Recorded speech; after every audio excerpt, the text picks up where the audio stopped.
নিম্নচাপের প্রভাবে উত্তাল সাগর, দক্ষিণ পশ্চিমাঞ্চলে ঝরছে বৃষ্টি, কর্মজীবী মানুষের ভোগান্তি।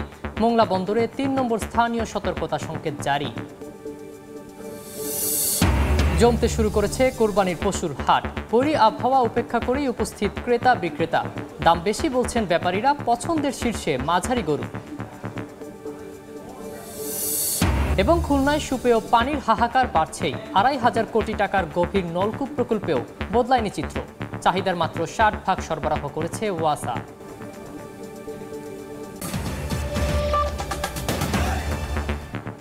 আমন্ত্রণ সময় সংবাদের নিয়মিত আয়োজন বিভাগীয় সময়ে। থাকছে সপ্তাহের ৭ দিন ভিন্ন ভিন্ন বিভাগের সংবাদ নিয়ে। আজ থাকছে খুলনা বিভাগ, সঙ্গে আছি আমি সাখাওয়াত হোসেন শাহ। বঙ্গোপসাগরে নিম্নচাপের কারণে উত্তাল সাগর, দেশের বিভিন্ন স্থানে ঝরছে বৃষ্টি। মোংলা বন্দরে ৩ নম্বর স্থানীয় সতর্কতা সংকেত জারি করা হয়েছে। টানা বৃষ্টি আর দুর্যোগপূর্ণ আবহাওয়ার কারণে মোংলা বন্দরের পশুর নদীতে দুপুরে জোয়ারের স্বাভাবিকের তুলনায় পানি কিছুটা বৃদ্ধি পেয়েছে। কখনো মুষলধারে বৃষ্টি, আবার কখনো থেমে থেমে বৃষ্টি হওয়ায় স্থবিরও হয়ে পড়েছে জীবনযাত্রা। ঘর থেকে বের না হতে পেরে দুশ্চিন্তায় নিম্ন আয়ের মানুষগুলো। উপকূলে বৈরী আবহাওয়া ও বৃষ্টির কারণে মোংলা বন্দরে পণ্য খালাস কাজ ব্যাহত হচ্ছে।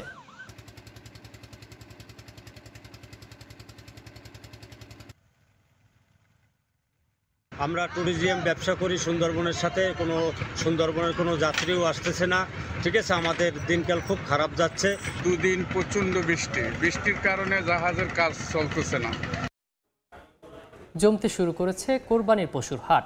বৈরী আবহাওয়া উপেক্ষা করে উপস্থিত হচ্ছেন ক্রেতা বিক্রেতা, তবে দাম বেশি বলছেন ব্যাপারীরা।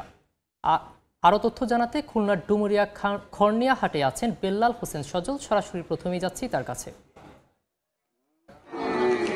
চোখে ঈদের আলো আর কৃষকদের হাতে, ব্যাপারীদের হাতে গরুর দড়ি, সব মিলিয়ে বলা যায় যে এই যে আকাশে যে মেঘ বৃষ্টি, সেই বৃষ্টি উপেক্ষা করে কিন্তু খুলনার বিভিন্ন হাটে জমে উঠেছে ঈদের আমেজ এবং বেচাকেনা। আমরা এই মুহূর্তে আছি খুলনার ডুমুরিয়ার যে খর্নিয়া গরুর হাটটি রয়েছে সেখানে আছি, এবং বৃষ্টি পড়ছে, একটু আগে বৃষ্টি শুরু হয়ে গেছে, এবং বৃষ্টি উপেক্ষা করেও কিন্তু আমরা দেখছি যে এখানে যারা ব্যাপারী রয়েছেন তারা কিন্তু গরু যে কেনা বেচা সেটি কিন্তু চালিয়ে যাচ্ছেন। এবং বলা যায় যে এবার খুলনা বিভাগে যেই পরিমাণ চাহিদা, সে চাহিদার তুলনায় প্রায় ৩,৮৭,০০০ গরু বা কোরবানির পশু সেটি কিন্তু বেশি রয়েছে। ফলে সংকট নয়, বরং সরবরাহ বেশি রয়েছে। এবং তার চিত্রই কিন্তু আপনারা দেখতে পাচ্ছেন যে খুলনার যে খর্নিয়ার গরুহাটটি রয়েছে সেখানে কিন্তু আমরা বলতে পারি যে একেবারে মানুষের যেমন ভিড়, তেমনি গরুর ঘনঘাটা বলা যায়। এই ঘনঘাটার মধ্যেই কিন্তু আমরা দেখতে পাচ্ছি যে ঈদের যেটি আমেজ বা প্রস্তুতি সেটি কিন্তু শুরু হয়ে গেছে, এবং সেই চিত্র এখানে যারা ব্যাপারীরা রয়েছেন তারা গরু কেনা বেচায় ব্যস্ত। এবং ব্যাপারীরা যেটি বলছেন যে গরুর দাম তুলনামূলকভাবে একটু বেশি, এবং বিক্রেতারা যেটি বলছেন যে গরুর খাবারের যে দাম, সেই দাম পোষাতে গিয়েই কিন্তু গরুর দাম বৃদ্ধি পাচ্ছে। এবং যারা ক্রেতারা রয়েছেন তাদের চাহিদার প্রথম সারিতেই রয়েছে মাঝারি এবং ছোট আকারের গরু। সেই তুলনায় কিন্তু হাটে সেই পরিমাণ গরু বা কোরবানির পশু সেটি উঠেছে, এবং বিক্রেতা বা ক্রেতা বিক্রেতাদের মধ্যে যে আকাশের যে বৈরী আবহাওয়া সেটির কিন্তু প্রভাব পড়েছে। এই বৈরী আবহাওয়ার ফলে আমরা যেটি দেখছি যে হাটে তুলনামূলকভাবে যে ক্রেতার উপস্থিতি সেটি কিন্তু কম, তবে গরু তুলনামূলকভাবে পর্যাপ্ত পরিমাণ গরু রয়েছে, এবং বিক্রেতাদের উপস্থিতি সেটি কিন্তু এখনো ক্রেতাদের যে উপস্থিতি সেটি কিন্তু শুরু হয়নি সেই পরিমাণে। এই খর্নিয়া হাটটি প্রতি বৃহস্পতিবার এখানে বসে, এবং আপনাদের একটু বলে রাখি দক্ষিণ পশ্চিমাঞ্চলের সর্ববৃহৎ যে কুরবানির পশুর হাট সেটি কিন্তু খুলনার জোড়াঘাটে প্রতি বছরই বসে।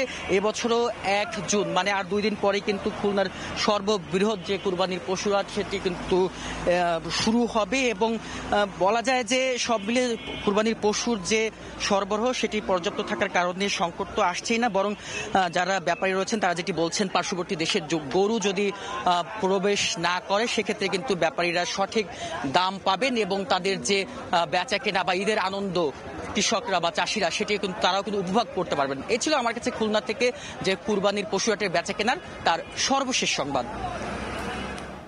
সরাসরি যুক্ত ছিলাম খুলনায়। নগরীতে দিন দিন বাড়ছে সুপেয় পানির সংকট। ভূগর্ভস্থ স্তর নেমে যাওয়ায় গ্রীষ্মের শুরু থেকে টিউবওয়েলে পানি পাচ্ছেন না নগরবাসী। ২৫০০ কোটি টাকার প্রকল্পেও বদলায়নি চিত্র।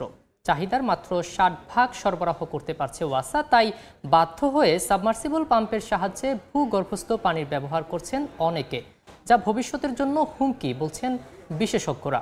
যদিও সংকট কাটাতে নতুন প্রকল্প হাতে নেয়ার কথা বলছে ওয়াসা। নেয়ামুল হোসেন কোচির ছবিতে আব্দুল্লাহ আল মামুন রুবেলের প্রতিবেদন। খুলনা মহানগরীর ফুলবাড়িগেট এলাকায় সেনপাড়া মেঘনা কলোনিতে শতাধিক পরিবারের পান ও দৈনন্দিন ব্যবহারের ভরসা একটি মাত্র টিউবওয়েল। তবে স্তর নেমে যাওয়ায় গত 2 মাস ধরে পানি উঠছে না নিয়মিত। দিনের কোনো একটি সময়ে যখন পানি ওঠে, এমনই লাইন পড়ে যায় কলোনিবাসীর। গোসল করতেও সমস্যা হয়, এরপর খাওয়া দাওয়ার পানি নেওয়ারও সমস্যা হয়। একটা কলে আমাদের এত ফ্যামিলি, তাতে হয় না। কখনো পানি থাকে, কখনো পানি থাকে না। সবাইরে জানাইছি, কিন্তু তারা বলছিল যে এখানে পানির লাইন করে দেবে, কিন্তু এই পর্যন্ত আমাকে কেউ করে দেয় নাই।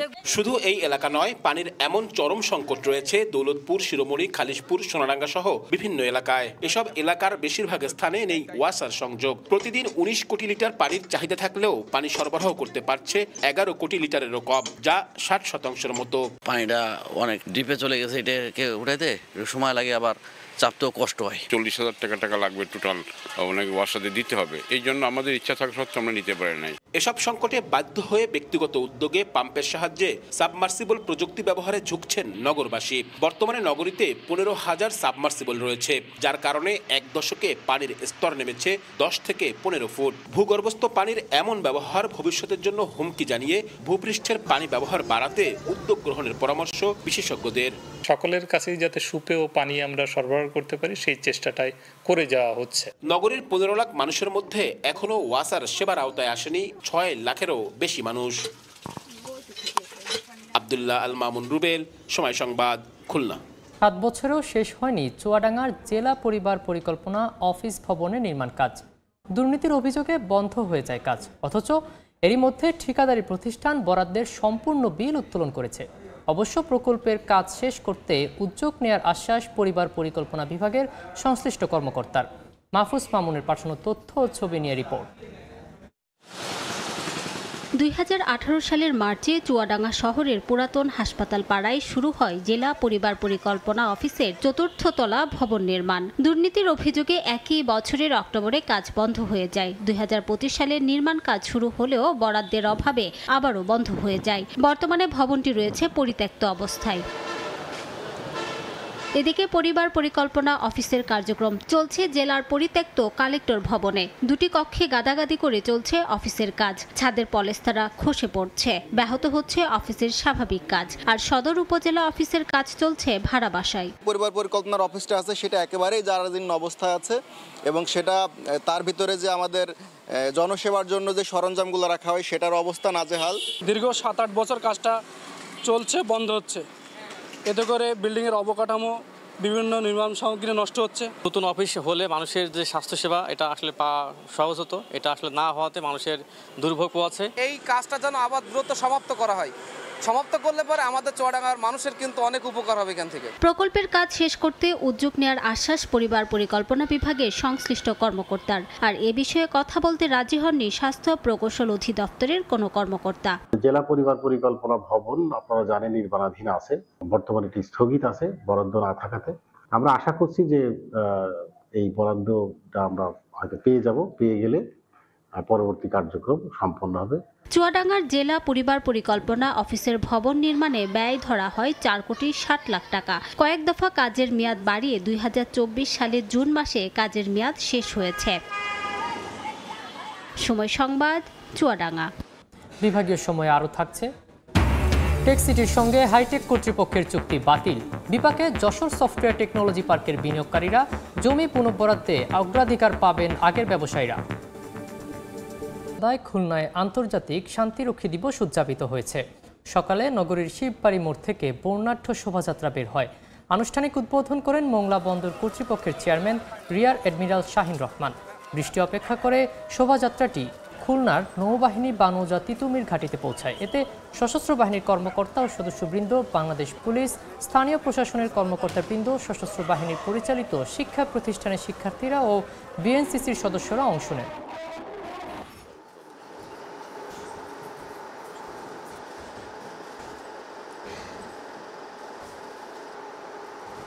যশোর সফটওয়্যার টেকনোলজি পার্ক ব্যবস্থাপনার দায়িত্বে থাকা কোম্পানি টেকসিটি বাংলাদেশ লিমিটেডের সঙ্গে করা চুক্তি বাংলাদেশ হাইটেক পার্ক কর্তৃপক্ষ বাতিল করায় বিপাকে পড়েছেন বিনিয়োগকারীরা।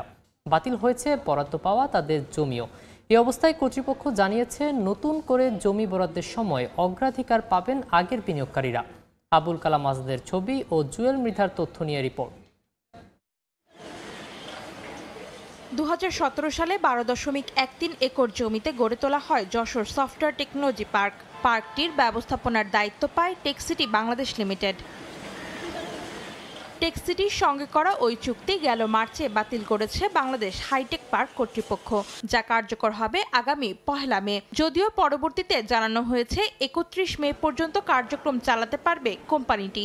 ব্যবসা বান্ধব পরিবেশ করে দেওয়ার জন্য ন্যূনতম একটি ভাড়া ঠিক করে এখানে আমাদের সাথে চুক্তিটা সম্পন্ন করা হোক। আমাদের ভাড়া যদি 30 টাকা হয়, সেখানে হচ্ছে গিয়ে পার স্কোয়ার ফিটে 4 টাকা পেত গভর্নমেন্ট, বাদ বাকি পেত টেকসিটি। এই অবস্থায় হাইটেক পার্ক কর্তৃপক্ষ বলছেন নতুন করে জায়গা বরাদ্দের আবেদন করলে অগ্রাধিকার পাবেন পুরানো বিনিয়োগকারীরা। আমাদের যে বিনিয়োগকারী যারা আছেন তারা তো এখানে আছেনই, তাদেরকেও আবার নতুন করে আবেদন করার জন্য আহ্বান করা হয়েছে। বর্তমানে পার্কটিতে ব্যবসা পরিচালনা করছে 44টি প্রতিষ্ঠান। সময় সংবাদ, যশোর। বিভাগীয় সময়ের শীর্ষ সংবাদগুলো জানিয়ে দিচ্ছি আরেকবার। নিম্নচাপের প্রভাবে উত্তাল সাগর, দক্ষিণ পশ্চিমাঞ্চলে ঝরছে বৃষ্টি, কর্মজীবী মানুষের ভোগান্তি। মোংলা বন্দরে 3 নম্বর স্থানীয় সতর্কতা সংকেত জারি। জমতে শুরু করেছে কোরবানির পশুর হাট। বৈরী আবহাওয়া উপেক্ষা করেই উপস্থিত ক্রেতা বিক্রেতা। দাম বেশি বলছেন ব্যাপারীরা, পছন্দের শীর্ষে মাঝারি গরু। এবং খুলনায় সুপেয় পানির হাহাকার বাড়ছেই। 2,500 কোটি টাকার গভীর নলকূপ প্রকল্পেও বদলায়নি চিত্র। চাহিদার মাত্র 60% সরবরাহ করছে ওয়াসা।